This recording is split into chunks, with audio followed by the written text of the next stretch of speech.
প্রধানমন্ত্রী নরেন্দ্র মোদী দেশবাসীকে সোনা কম কিনতে, বিদেশ ভ্রমণ কমাতে এবং জ্বালানি সাশ্রয়ের আহ্বান জানানোর পরই বড় ধাক্কা খেল ভারতের অর্থনীতি।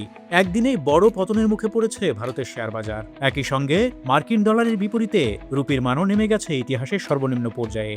প্রশ্ন হলো, মোদীর বক্তব্যে কেন এত আতঙ্ক ছড়িয়ে পড়ল বাজারে? ভারতের অর্থনীতি কি বড় ধরনের চাপের মুখে?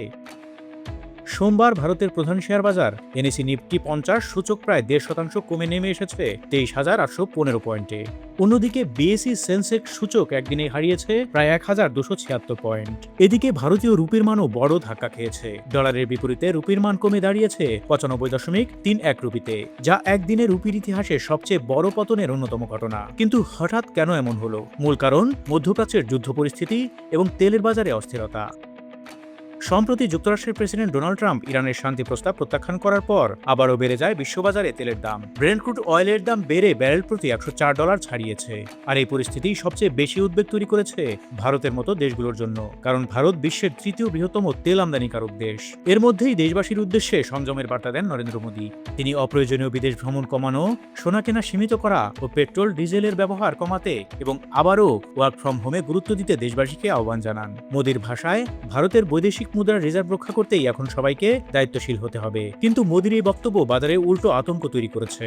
বিশ্লেষকদের মতে, যখন দেশের প্রধানমন্ত্রী নিজেই মানুষকে খরচ কমানোর আহ্বান জানান, তখন বিনিয়োগকারীরা ধরে নেন অর্থনীতিতে বড় ধরনের চাপ তৈরি হয়েছে। ফলে দ্রুত শেয়ার বিক্রি শুরু করেন অনেক বিনিয়োগকারী। সবচেয়ে বেশি ধাক্কা খেয়েছে স্বর্ণ ও ভ্রমণ খাত। সরকারের সোনা কম কেনার বার্তার পর টাইটান, সেনকো গোল্ড এবং কল্যাণ জুয়েলার্সের শেয়ারের দাম 6 থেকে 9% পর্যন্ত কমে গেছে।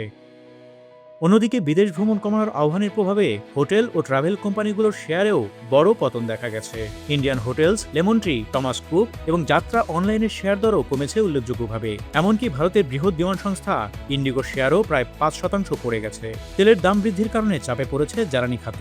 ইন্ডিয়ান অয়েল, বিপিসিএল এবং এইচপিসিএল এর শেয়ারের দাম কমেছে প্রায় 3% পর্যন্ত, কারণ ভারত সরকার আপাতত জ্বালানির দাম না বাড়ানোর সিদ্ধান্ত নিয়েছে। এতে কোম্পানিগুলোর মুনাফা কমে যাওয়ার আশঙ্কা তৈরি হয়েছে। তবে সবখানে যে নেতিবাচক পরিস্থিতি তা নয়। হুন্দাই মোটর ইন্ডিয়ার শেয়ার কিছুটা বেড়েছে। এছাড়া ইউপিএল নামের একটি কৃষি রাসায়নিক কোম্পানির শেয়ারও বেড়েছে ত্রৈমাসিক মুনাফা বৃদ্ধির কারণে।